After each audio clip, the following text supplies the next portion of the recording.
For democracy to work, we have to understand what we can and what we cannot do.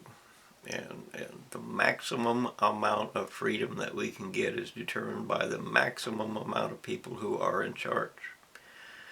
If we accept the idea that as many as possible have to be in charge, as is, small businesses rather than large corporations and things like that, then we understand that, we have options, because if this one doesn't like you or you don't like them, you can just go to the next one.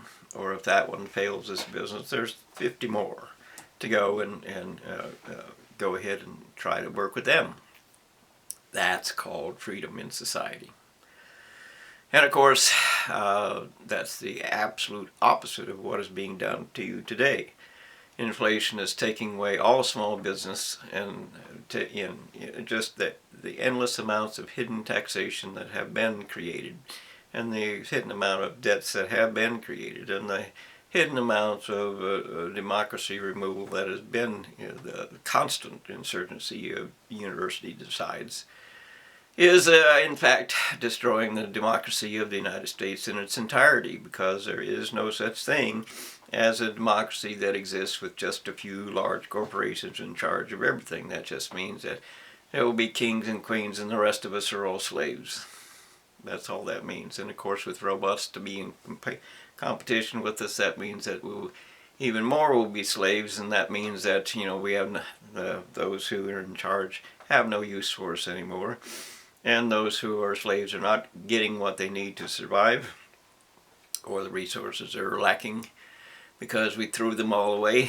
And the end result of that is there's going to be carnage. There's going to be sacrificing you or them or the other people, because we don't need you all. You're just taking what we want to keep our lives in order. And of course, that means that there will be war, and then there's weapons of mass destruction, because there are billions of us.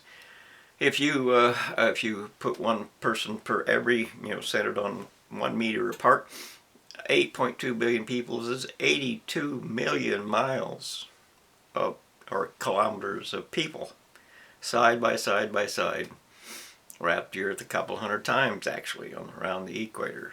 Think about that. There's going to be war. And of course, then they're going to run out of water, and you can't come here, because then we'll run out of water, and then you can't go there because they'll run out of water, and then of course that means war, and on it goes. So, you can think of it as being bullies, or you can think of it as being, selfish, or you can think of it no matter what you want to, but the end result is that we have to take care of ourselves, we have to take care of our resources, we have to protect our world, because in the end, we are so many people, we have to divide it up, just like the constant is, when there's more than enough for everyone, really, then we don't have to care too much. But if there's just a little bit that have to be divided among all of us, then it has to be that you have yours and I have mine, and you have to take care of yours, and you have to take care of you, and I have to take care of me, because otherwise you're just going to want to take mine, and I'm not going to want that. So the end result is we have to learn different ways of doing things. And of course that means that men don't understand that, because they have had thousands of years of this is my way or the highway. This is, you don't like it, I'm going to war with you, and I'll just take whatever you have. And if I make a mistake, I'll take whatever you have. And if I want more, I will take whatever you have. And war is war is war. And if I kill you, then you cannot come back and haunt me. You can't come back and try to take something back from me. And of course, with enough robots and machinery, we no longer need you as slaves. We no longer need you as slaves. Therefore, you can just die. And of course, that means that there are endless amounts of poison. And the university has created all kinds of biological warfare, which they can release at any time. And the COVID, of course, is the most primary factor in the bird flu outbreak that is trying to sweep across the health of all kinds of fowl and wildlife and stuff. It most likely comes from the biological weapon they released for COVID so they could collect trillions of dollars. They weren't quite ready for, kill them all because they didn't have a vaccine ready, but they were ready for make them all pay, which is exactly what they did. They stole your face, they stole your life, they stole your nation, they stole your world. They stole everything they could get and more, and they take more and more and more every year. It was $4.6 trillion for last year just spent for COVID. That's $46,000 per each and every one of 100 million people. That's the math. Do it for yourself. So bullies come in all ways, shapes, and sizes. And the biggest bully of all is the university. And you can say, well, I got a diploma. So what? So what? So what? Whether you have a diploma or whether you don't have a diploma doesn't make a damn bit of difference. What matters is what is true. Now, if your diploma has helped you provide something that is true for life and world, and so much the better. But if your diploma has helped you find something for life and world, that's great. But if your diploma is threatening all life on earth, crucifying life, and allowing you to disrespect all of life and all the world and everything, and poisoning everything, and just completely destroying everything we depend upon, then you just simply become Satan. You can just to make things simple. It's not a religious term. It's about those who destroy a world. Okay, so anyway, the point being, you have to make choices of your own. You have to accept the idea that we are not a cult. We are not a cult. Stop being a cult. Stop failing to question your leaders. You must question your leader. You must. You must question your leader, and that, of course, gives you the opportunity to participate. And, of course, if you don't participate, then you let them do whatever it is they want to do. And the truth of every leader is, if we don't have an enemy, then you don't need a leader. In basic terms, and you can have leaders when you're very, very young, because that's just that's where it goes. But when you get a little older, you don't need a leader unless there's an enemy, and you don't need a leader, and you're not willing to pay a lot for the leader, you're not willing to obey a leader, and not willing to fear the leader unless their enemy is vicious. If it doesn't create any fear, it doesn't create the need to have a believer that accepts and obeys the leader. You got to have fear, so of course then they create fear. And that is how humanity works in society with men in charge. They create fear, which creates belief, which creates a leader, which creates an enemy, which creates the obedience that they want to prove themselves to be superior, or to prove themselves to be God. And of course they're not God, they're just assholes. But the end result is that these are things we need to correct. And we cannot correct them with anything less than democracy. Or in other words, the more people who make the decision, the more people who don't need somebody else to tell them if they can make the decision or not, the more we are free and at liberty to make our own decisions, to be our own selves, to identify whatever it is we find to be true. Even if we're wrong, it doesn't matter so much, because as long as you're not killing me, I can let you kill you. It's your life. If you want to kill yourself, you can, but don't kill me with it. I mean, that's not your right to do. This is my choice. This is my life. This is not yours. And of course, the universities don't understand that, because they're literally trying to kill an entire world. And you say, well, it can't be. But the truth of the matter is that's exactly what they're doing by mutilating all of genetics. And they promise, we'll take away every tier. But the fact is that they're mutilating genetics, and they have no clue what they're doing. We're talking about, just the if you don't understand, you never will. The reality of life is far more complex than the reality of the mosquito brain that calls himself a university diploma. So, and just to clarify that a little bit more, there are people trying to ignite the same fire here as is on the sun. They're literally trying to do that.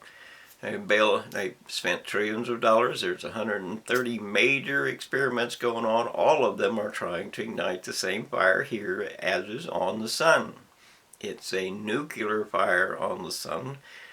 That means the atoms are being bumped together, and the friction is causing the heat to be released, and the fire is releasing the gravity. But that's a whole other issue. But nonetheless, they believe that they can play God and control the same fire that's on the sun here, a fire that burns your skin from 94 million miles away in summer. Just go ahead and lay out on the beach or something without a tan for 10 hours a day and see what you get.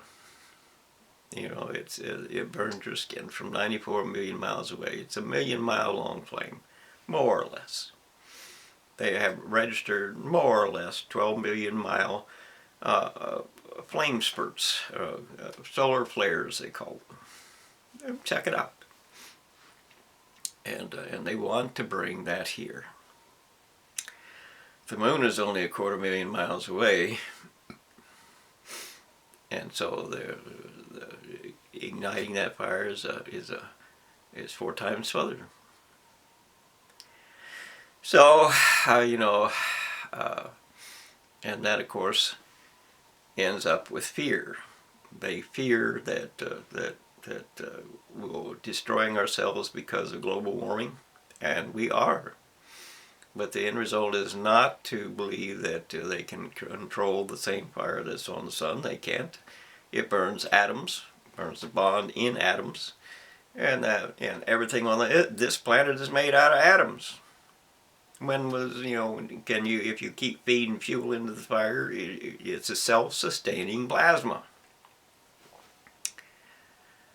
And you need to question them about that, or you're going to die. 1 second too late and you're dead. The world is dead. Every single living thing on the planet is dead because you let them play God by trying to ignite the same fire here as is on the sun. That's your fault. You let them do it. How could that not be true? You let them do it. So you have to wake up. You have to bring them into court. You have to insist on going to court. You have to imagine that they have to explain themselves, that they have to explain how it is they're going to control the fire, and just saying it's not enough gravity here is not enough. Just like saying evolution says, well, this looks like that. Well, that's not enough. You have to do better than that. They have to do better than that. We are owed a vote on that. We are owed that. It is our lives too. It is our world. It is everything that we love. It is everything that we depend upon. It is everything that the universities are trying to destroy. And they say, well, we're just experimenting. How can we learn without experimenting? But the end result is some things you need to leave alone. Some things, you have to leave alone. Let's just take them and say, well, we'll kill you, and then we'll learn if you can come back to life. How about that? Would that be good? And of course they'll say no, because they don't want to do that. They want to play God. And they might kill you, but they don't want you to kill them.